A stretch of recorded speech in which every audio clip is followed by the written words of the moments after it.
Episode 205, The Homeschool Revolution. The right to homeschool is based fundamentally on this premise that you have the right to raise your kids. From the capital of the Lone Star State, we're engaging with Republican leaders across Texas to keep our priorities front and center, spotlight our rising stars, and making sure that the grassroots has all the tools they need to push back the Democrats and make Texas even brighter red. You are part of the elephant herd. And welcome to another episode of The Elephant Herd. I'm here today with Jeremy Newman with the Texas Homeschool Coalition. And if there's anything that we learned in the last year is everybody can be or was a homeschooling parent. Well, I'm super excited about this interview for our family. My 7 children, we've homeschooled them all the way through. My youngest now is 10. My oldest is 24. So we have been long-term advocates of homeschooling and have seen it just explode. And I'm super excited to have Jeremy join me today to kind of talk about what's going on in Texas and around the nation. Jeremy, welcome to the show. Absolutely. Thanks for having me. So let's kind of get started a little bit. We just came out of a regular session, the 87th session. What were some of the legislative highlights here in Texas, for the homeschooling community? Yeah, so for us, the legislative session actually went really well. And to kind of give context to the listeners, anyone in the legislature knows this, but the public at large it's not intuitive necessarily for them that we get involved in issues that are more generally related to the right of families to raise their children, not only the issue of homeschooling specifically. And we kind of came to that place probably about 10 years ago now through this realization that the right to homeschool is based fundamentally on this premise that you have the right to raise your kids. And so we started defending that right more broadly. So you'll see us in the legislative session working on CPS issues, family law issues, anything that affects that more fundamental right.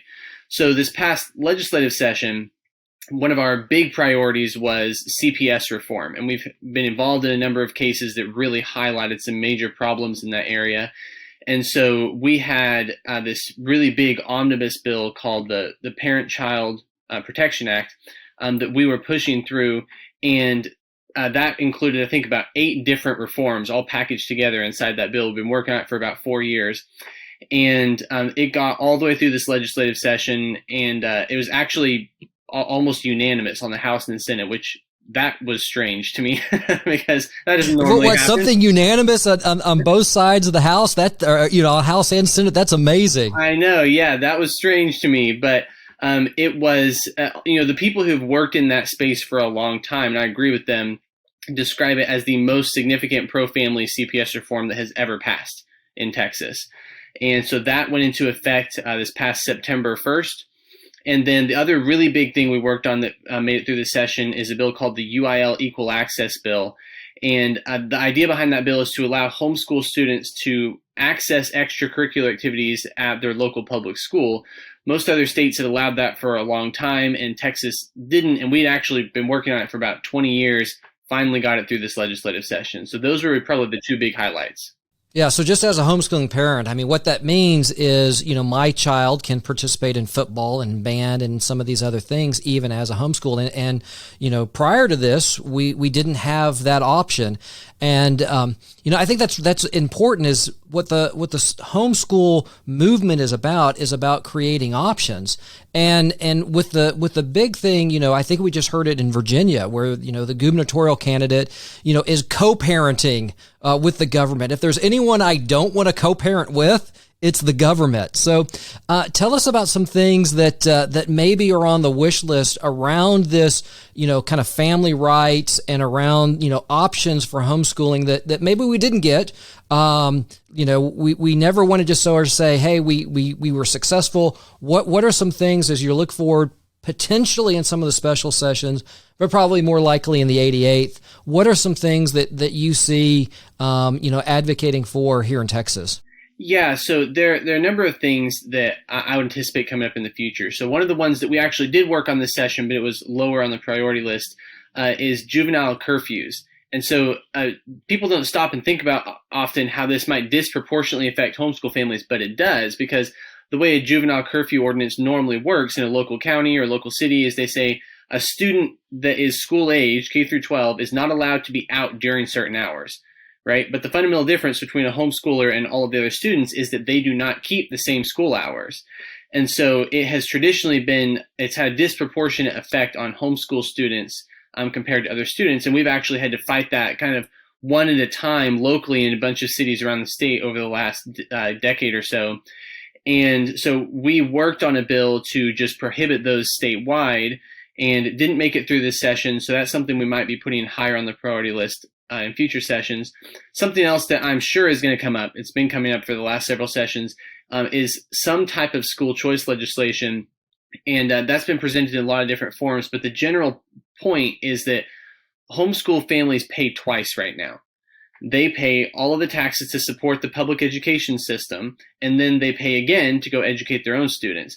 And so different states have done this differently. Some of them have done like some type of scholarship or a tax credit or an education savings account. But the overall point is some type of mechanism that allows the family to keep some portion of the dollars that they would normally be sending to the state to educate other people's kids and use those to pay for the education of their own children as well. Yeah, I think that just, common fairness, right? Just to be treated the same. I mean, if we're going to make the decision, which I think it's the right decision, that there is a public good in making sure that everyone is educated, then I think all kids need to be educated. And I think, ultimately, I think that needs to flow, or be presumptively through the parent. But the point is that homeschooling and private schools and government-run schools, the kids and the parents should be treated the same. And I think that's a huge thing that we need to, kind of close the gap on that on school choice. Well, this year, because of COVID, there's just been like phenomenal growth with homeschooling.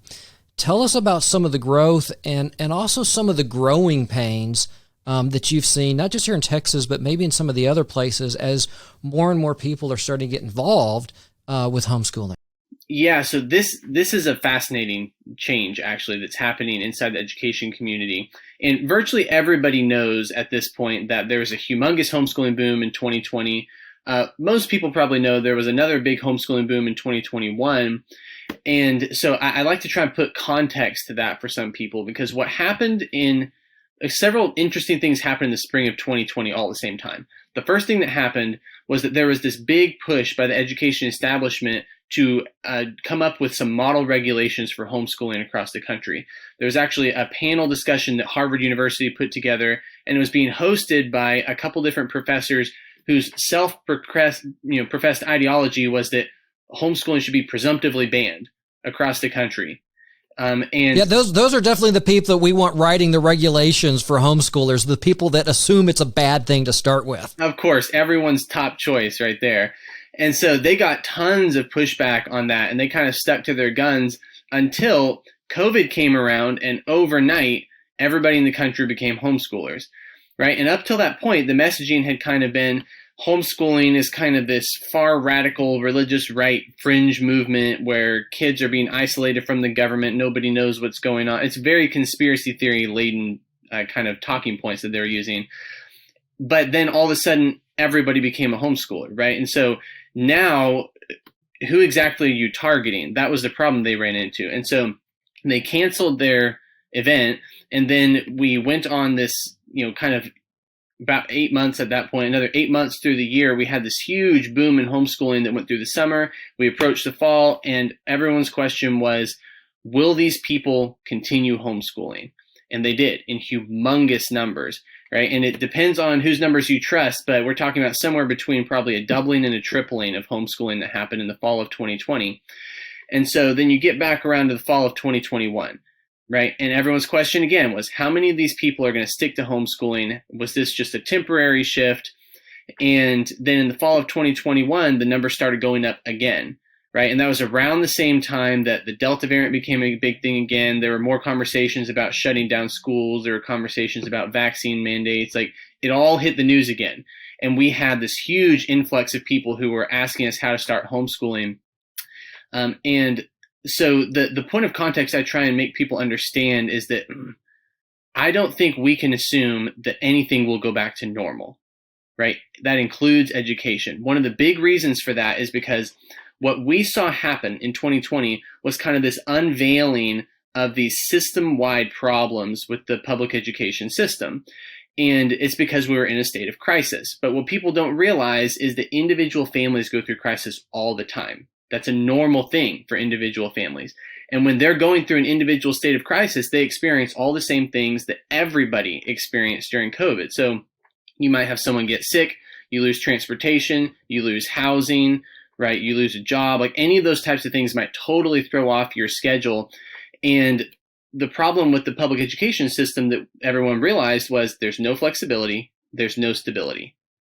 And so they went looking for that somewhere else, and they found it in homeschooling. And what people have started to realize, and this is what we're hearing from the people who started homeschooling in the fall of 2020, they're coming back a year later and they're saying, we started homeschooling because of COVID, but now we're continuing to homeschool because we're realizing it's meeting needs that we've had for a long time and that we will continue to have after COVID is over with. So that's why fundamentally I feel like, we might have a lot of people go back to public school. I think a lot of people will also stay in homeschooling, but what we won't have is a return to normal, right? People are going to demand more options because they realize now the options are out there. Yeah. Just to share from personal experience, I mean, I've gone through a move. I've gone through a job firing. I've gone through a layoff. In 20 years, I've gone through all the normal things that happen in life. And my kids have had an extremely consistent education experience all the way through because we have this flexibility. Well, what would be some things as people are sort of looking at homeschooling or, they've maybe experimented it for the last year? What's some advice, both some practical advice and then also I think some legal advice, because I do think people are sort of concerned about the legal things. What's some advice that you guys could give someone that's thinking about, starting homeschooling or continuing to homeschool? Yeah. So the thing I would tell someone who's considering it, I think it may be two things at the same time. One is that, the hesitation most people normally have is they have the sense that this is going to be really hard. This is a big commitment. And they're right. It is. But at the same time, I would pose the question, is it harder than the alternative, right? It's a different type of hard, for sure. Different type of commitment, but is it harder? And I think for a lot of people, it's not, because all of the inconveniences that you deal with on a daily basis of having to put your entire family's life schedule around the public education system, that is a big deal. And it's really hard for a lot of people. And so you have to take on some different responsibilities if you're going to do it all yourself, and kind of plug into a community who can help you with that. But the point I would make is, yes, it is a big commitment, but realize a lot of people have done it before you, and it might not be harder than what you're doing now. It's a different type of hard, but it might not be harder. And kind of on the legal side of things, I think that a lot of these concerns go away for people as they become more familiar with homeschooling. In terms of the legal status in Texas, there really isn't any type of serious risk that you're going to end up in major legal troubles because you homeschool. Now, what is more frequently the case is if you end up in legal trouble for some unrelated reason, someone might try and use the fact that you homeschool against you. We see that more frequently. But homeschooling is very rarely the cause of some major legal problem that you're going to have. More often, the thing you're going to deal with is, some bureaucrat behind a desk somewhere doesn't know how homeschooling works, and you have to go through this inconvenient process of explaining to them how it works. But what you'll find is that the rules at the back of that process almost uniformly will support your right to homeschool, and you'll be able to gain access to that like anybody else will. Well, if someone wants to get some more information, what's the website to go to? They can go to thsc.org. That stands for Texas Homeschool Coalition. Well, we're going to take a quick break, but when we come back, I do want to ask you what keeps you up at night. You're listening to The Elephant Herd. We'll be right back. Promises. God's promises. He makes them, and He keeps them. Hi, I'm Pastor Vic Schober. Listen to what God has to say out of 2 Corinthians. Paul's writing it, chapter 1, verse 20. All the promises of God in Him are yea, which mean they are positive, yes. And the second part of it says, and amen, which means so be it. So be it, to the glory of God by us. In other words, God gives the promise. It's a promise that is positive. It is sure. It's affirming. It's a fact. And then when we make it for us, we say, amen. Yes, I believe it for me. I believe it's true. I'm going to make it true for my life today. And that's how you do it. He says yes. We say so be it. Remember, God keeps his promises. From the capital of the Lone Star State, welcome back to the Elephant Herd. And welcome back to the Elephant Herd. We've been having a conversation about the homeschool movement here in Texas and across the nation. And I'm with Jeremy Newman with the Texas Homeschool Coalition. And Jeremy, what I always like to end up in this podcast with is a question: what keeps you up at night? Yeah, so I've been thinking about this since you posed it before the break, actually. And, I'm a political guy, right? I've kind of lived in that world for a long time. I feel like, though, the more deep-seated concerns that I have relate to the status of things at a cultural level in America, not just a political level. Because, the way I see it, the political winds shift back and forth all the time, right? And, they go one way you don't like, they go the other way you do like. It's a constant teetering back and forth. And so you do have to work constantly on that. But to me, that whole debate is a little bit more surface level than the main problems. The main problems are happening at the cultural level. And one of the reasons that I am personally kind of passionate about the homeschooling topic is because I see it as one of the solutions to a lot of the problems that we have culturally, because we have this really, really harsh kind of partisan separation and this rabidness that has kind of seeped into our culture at the really deep level. And I think that a lot of it has to do with kind of the monopolizing of a lot of America's educational institutions. And the way I see it, one of the things that's unique about homeschooling is it's the one form of education that can never be monopolized, right? You will always have free exchanges of ideas going on inside the homeschool community because it's being organized by a million different people all at the same time. And they don't all agree with each other. They have some things that they hold in common, right? But overall, the point is that there's a diversity and a freeness there that I think breeds in a healthy way against some things in our culture that we don't have, right? Because in our culture, there's an expectation in a lot of institutions that there are only certain things you can believe, only certain things you can say, only certain things you can teach. And it's not like that in the homeschooling community. And fundamentally, I think that's one of the things that will help transform our culture in a positive way, is if we can move more into this form of education that can't be monopolized. Yeah, I think that's so true, and you're right. There is such a you talk about diversity. There's such a huge diversity of ideas and thoughts and kind of philosophies within the homeschooling community. So, Jeremy, thank you for what you're doing. Once again, if you want some information, if you're interested in learning more, you can go to thsc.org.